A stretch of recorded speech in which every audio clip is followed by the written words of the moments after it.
Hey guys, it's Cass. Hope you're all doing well. I wanted to do a fun, chill little video today. I was trying to put together a list of book recommendations and it just felt like too much. So I wanted to do something kind of silly and just chit chat with you guys. So we are going to be comparing my opinions on some books to the opinions of the people of Goodreads. This video is inspired by conversations with Cara. She did a video, I think it might have been last month, where she looked at unpopular books that she's read and talked about those, and she went off of the Goodreads ratings. So I wanted to do something similar to that. So last night I went through and sorted all of the books that I've read by their average rating on Goodreads, and I chose the top 10 best rated ones and the top 10 worst rated ones. I'm going to tell you what the Goodreads average rating was. I'm going to tell you what my rating was, and then just give you my quick thoughts. This isn't going to be super in-depth or anything like that, but if you would like to see in-depth reviews for most of these books, you can go ahead and check out my Goodreads, because that is where I post written reviews for pretty much all of the books that I read at this point. So yeah, I hope you guys enjoy this, and if you have the same opinions as me about any of these books, you should definitely stick around and subscribe, because I have a feeling we'll get along. And while you're at it, you should check out Cara's channel. She's a relatively newer booktuber, but her videos are so wonderful. I love watching her. I really enjoy her vlogs. I think she's really good at making those. So yeah, you guys should definitely check her out as well. So we're gonna start out with the worst rated books that I have read. And the very first one on this list is 3 Rooms by Johanne. The people of Goodreads gave this book an average of 3.08 stars, and I rated it a 2.5. So we're really starting things off with a bang here. I liked this even less than the people of Goodreads. So much so that I don't even have my copy of it anymore. I gave it to Half Price Books a while ago. But I think it's really funny that this is the first book on the list, because I absolutely loved Johanne's new book that came out, I think summer of 2024, like a couple months ago, The Hypocrite. I thought that that book was genius, stunning writing, and it's just so interesting to me how your opinions of an author can change so much from book to book. I am really curious now if I would enjoy 3 Rooms more having read The Hypocrite, but I don't have my copy of it, so that theory is going to go untested for the foreseeable future. But yeah, I just remember not really connecting with the storyline in 3 Rooms.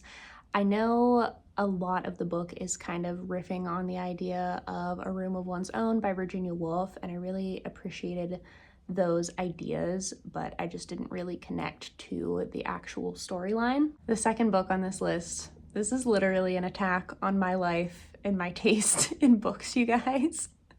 We have Sympathy by Olivia Sudjic. The people of Goodreads gave this a 3.09. This was a 5-star read for me. I don't know what they're talking about, and I have not really gone through to read the negative reviews to see why people didn't like it, but I was blown away by this book whenever I read it a couple years ago.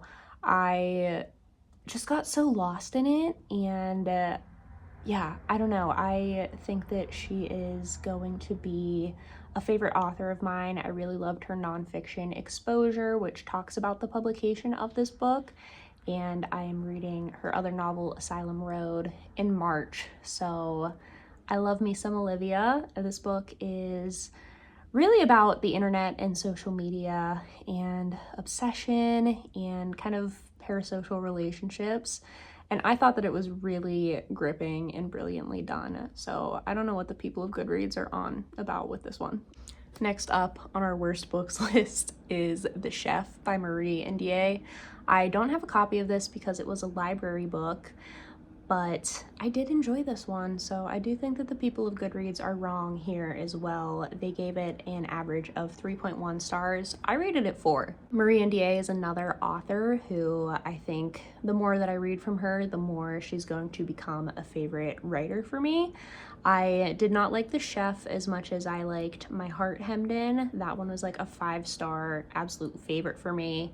But I did like the cheffe more than Self-Portrait in Green, which just like didn't really click with me.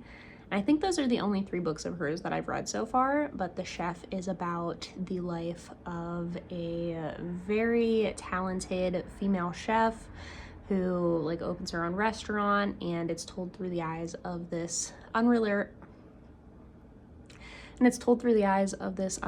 narrator who is a man that was in love with her. I really enjoyed it because I read it as a metaphor for writing.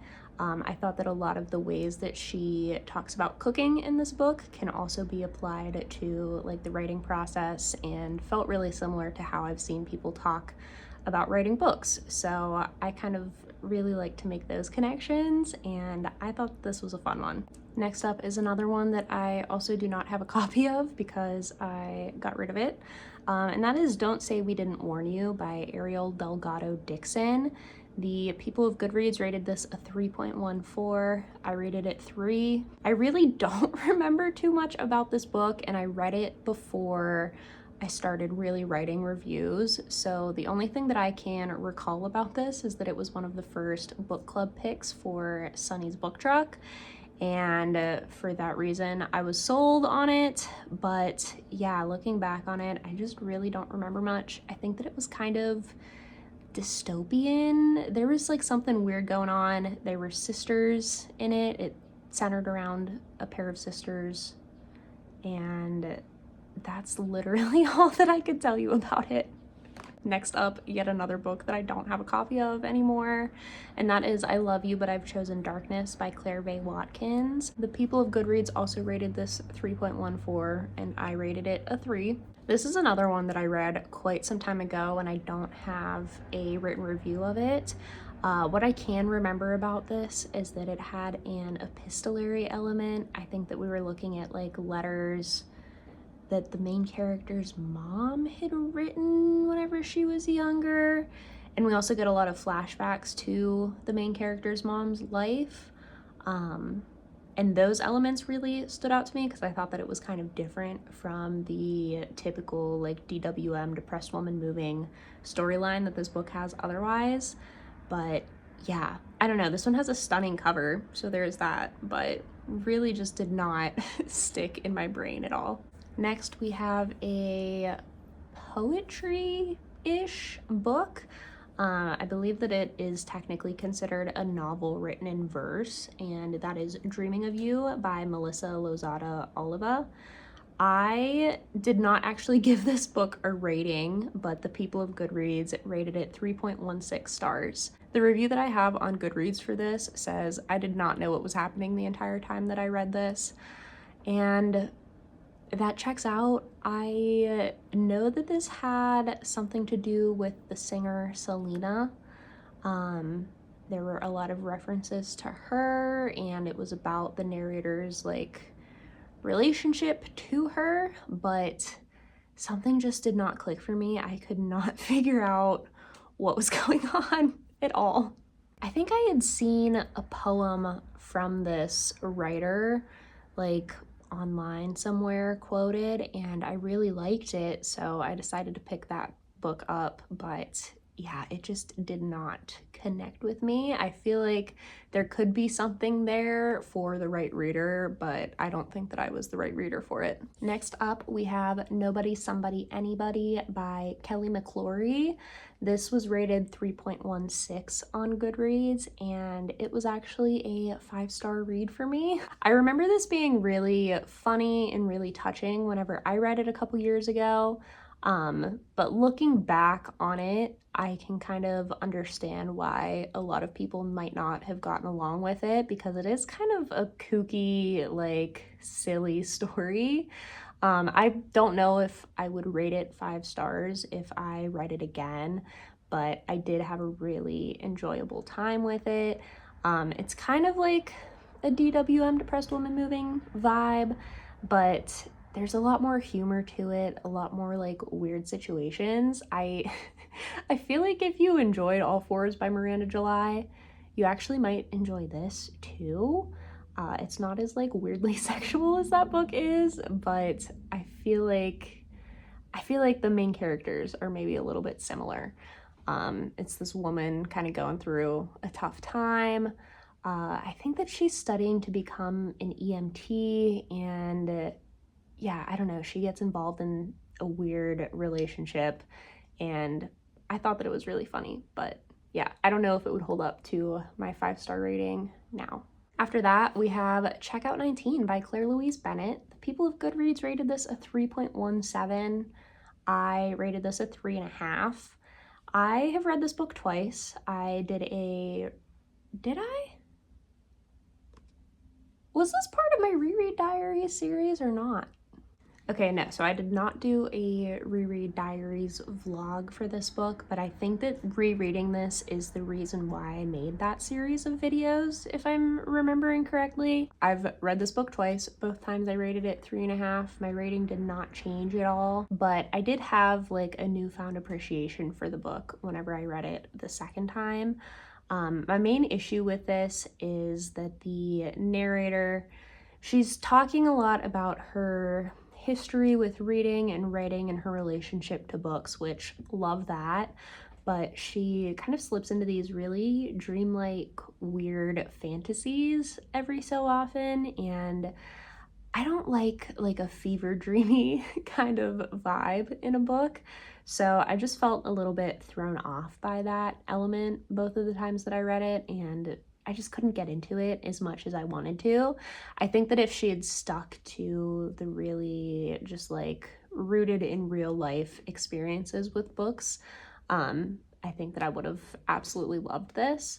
I do really like her other book, Pond, and I think that she has something new coming out this year as well, so looking forward to that. Book number 9 is Strega by Johanne Lykke. I just recently unhauled this during my last Half Price Books trip. The people of Goodreads gave it a 3.19. I rated it 4 stars. I think that it would probably at this point be closer to a 3.5 or a 3. I really don't remember much about it. It was really dark and atmospheric. Like, I remember the vibes. It was about these girls working at a hotel, and something happens to one of them. But I don't know, it's just kind of nebulous in my brain. I don't remember much about it, so I think I definitely bumped that rating down at this point. Also a book with a beautiful cover though. 5 stars for the cover. Finally, on our list of the worst rated books that I've read on Goodreads is yet another attack on my life, frankly, and that is Arlington Park by Rachel Cusk. Goodreads average rating of this is 3.22. This is an absolute 5-star for me. I am still trying to find the motivation to make my like favorite books of all time video, but I'm pretty sure this will be on that list whenever I do get around to doing that. This is my absolute favorite novel from Rachel Cusk that I've read so far, and I think it's such a good synthesis of what she does in her nonfiction with a life's work and aftermath, talking about marriage and motherhood. And yeah, there's like a cast of characters in here. They're all housewives. They're all kind of struggling with where they're at in their lives. And it's really good. I love it. Yeah, I don't know. Not saying that I'm an expert, but I feel kind of qualified to say that this is a really good book. So yeah, I feel like me and Goodreads are actually like kind of aligned in this list of lowest rated books. I mean, you can see that I don't have physical copies of most of the books that we just talked about, so I feel like that is usually a pretty good indication that a book didn't have a lasting impact on me, or that I don't feel like I need to have it on my shelves anymore. So yeah, I feel like we're kind of on the same wavelength, but whenever we disagree in these cases, I mean, we really disagree. So That's kind of unfortunate because these are two of my all-time favorite books. So yeah, I was really shocked to see those on the list, but it is what it is. Moving on to our top rated Goodreads books. I did leave some books out of this. There was a book of photography that I had, I don't even know where it is. There was a book of photography that I had logged on Goodreads that had no words, just pictures, and that was on this list, so I left that out. And then there were some manga that I've read also in the top 10, and I dabble in manga occasionally, but I didn't want it to be the focus of this video, so I also left those out. But if you're curious, Nana and Paradise Kiss and Orange are all very highly rated manga. The first actual book on this list is The Selected Works of Audre Lorde. The people of Goodreads gave this a 4.62. I gave it a 4. I am falling in love with Audre Lorde's work. This is the second book of hers that I've read. The first one we'll actually be talking about in a little bit. This book has a section in the beginning of her prose and her essays, and I absolutely love that. I thought that all of the pieces in it were great, and I probably would have given it 5 stars if it was just the prose. So I'm really excited to read her other actual collections of prose. But the majority of this book is poetry, and I appreciate poetry. I appreciate what she was doing with it, but I'm just not as into it as I think you need to be to fully enjoy this. And I also made the mistake of kind of powering through the poems in a shorter amount of time when I probably would have benefited from taking things a little bit slower and just dipping in and out of it rather than reading straight through, you know? The next book on the list is another all-time favorite, so I'm so happy that it's on the highly rated list and not the lowest rated list. This is They Can't Kill Us Until They Kill Us by Hanif Abdurraquib. Goodreads average rating is 4.56. My rating was a 5. Honestly, would probably give this 6 stars if I could. I loved it that much. I have a vlog, a very early video on my channel where I read this. I think it was my December 2023 vlog, and I just gush in that video about how much I love this book. I mean, he's talking a lot about music and talking about some bands that I really love. Fall Out Boy, My Chemical Romance, and The Wonder Years are the 3 that are sticking out in my mind, so obviously I love this book. He also just has such a way of Hanif can make you care about any topic. So even whenever he was talking about musical artists or other cultural things that I'm not super familiar with, I was enthralled by it because he's just that good of a writer. So this is one of my top favorite nonfiction books of all time. The next book on the list is The Story of a New Name by Elena Ferrante. This is the second book in the Neapolitan Quartet. Goodreads rated this 4.45 stars. I rated it a 5. If you are familiar with my reading journey of the Neapolitan novels at all, you'll know that I really didn't love the first book. I enjoyed it. I thought that it was fine, but it wasn't until I read this second book that I was like, okay, I see why all of you people are hyping up this series so much. I feel like Ferrante just does such an incredible job of upping the stakes here and developing her characters. So if you have read My Brilliant Friend, the first book, and you felt kind of lukewarm about it, I definitely recommend that you give this one a try, even if you're kind of wary of it, because I think that this one is so much better. The series is following 2 best friends, Lila and Lenu, and they're growing up in mid-century Naples, and there's a lot of drama, relationship stuff. It's just very good, very juicy, and I highly recommend continuing on with the series if you're on the fence. Next is a book that I read digitally, and that is Freedom is a Constant Struggle by Angela Y. Davis. The average Goodreads rating for this one is 4.45. I rated it a 4.5, so we're like pretty much on par there. I really enjoyed this book. I think that it is super timely. It talks about Palestine and Ferguson and some other freedom movements, and just about the way that everything is kind of connected and how no one is free until we're all free. And it just feels very relevant for the period of history that we're in. And yeah, I just thought that it was such a good introduction to intersectionality and activism.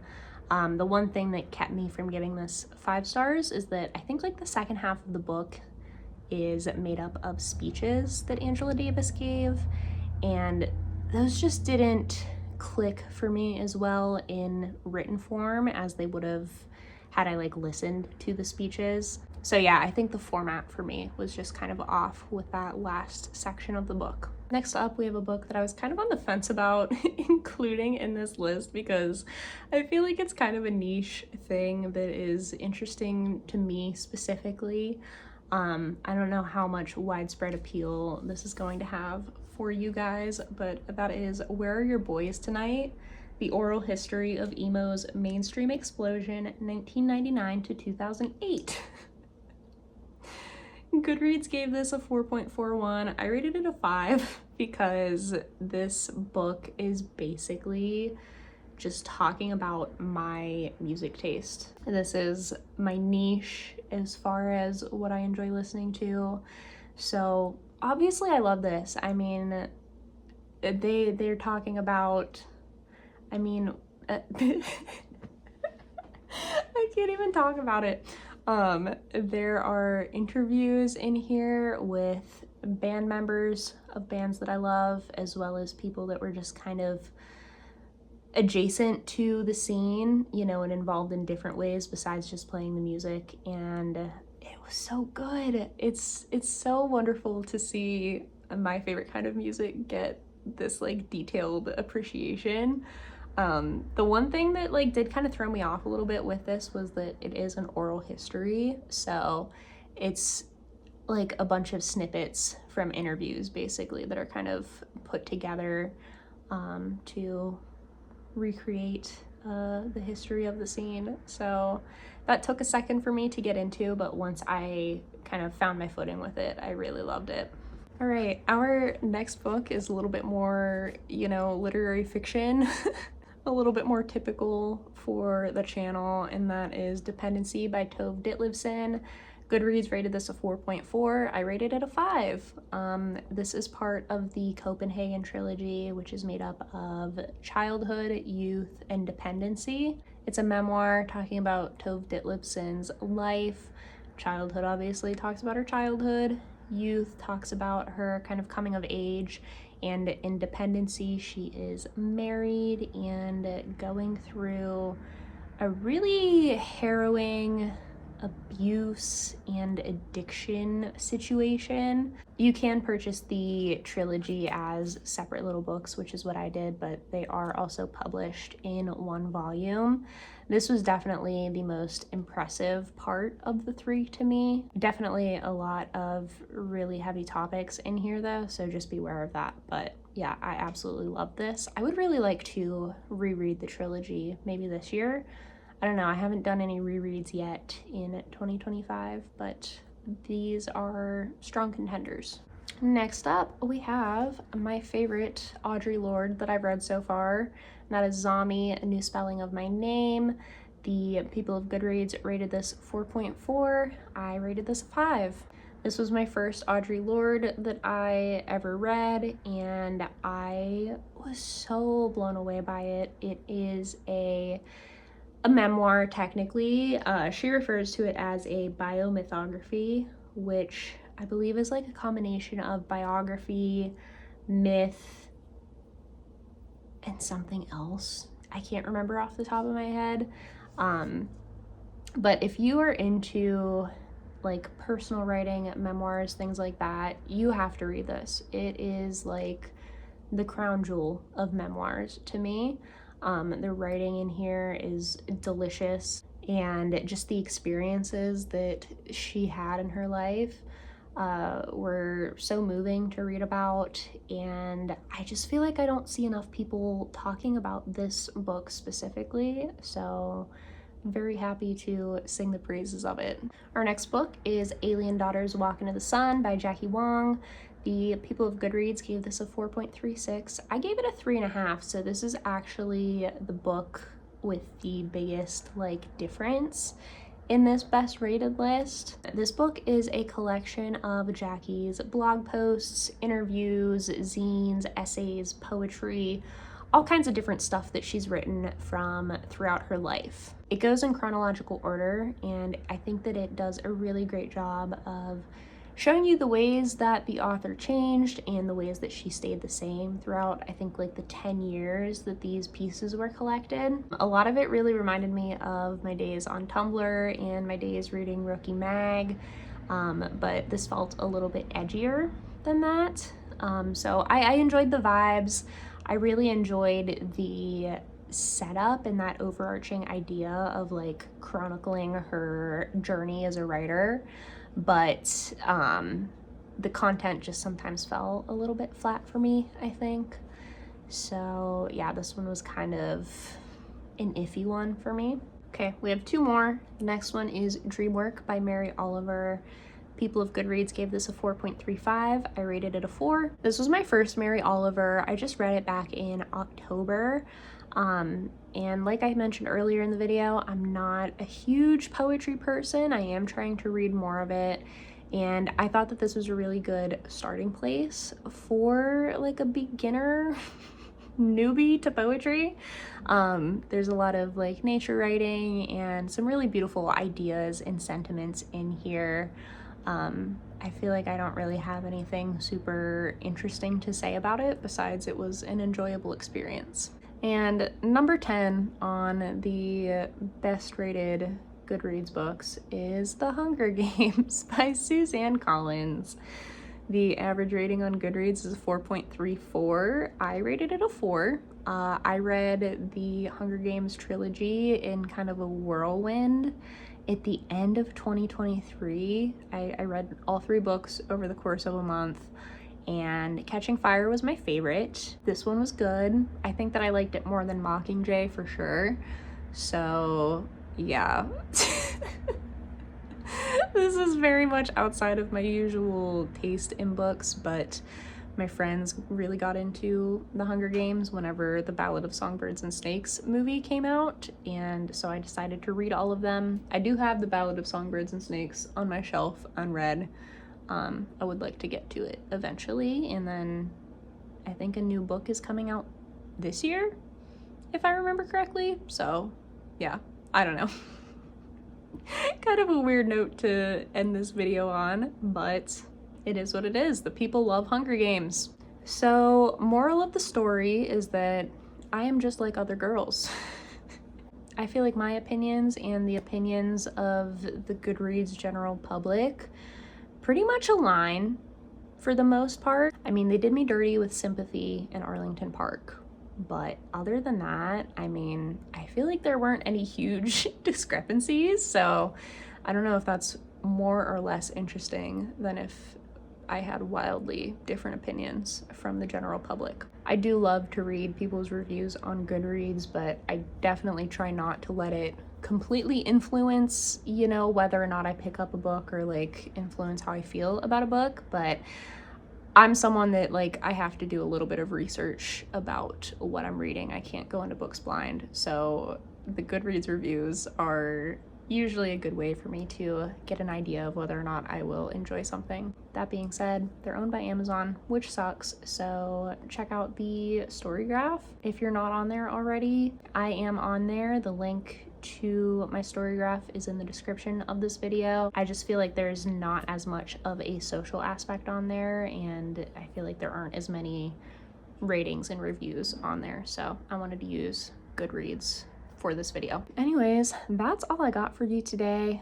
Make sure you go and check out Conversations with Cara And let me know if we feel the same way about any of these books, or if you think that I'm wrong, or if you think that Goodreads is wrong. I'd love to hear it. Bye!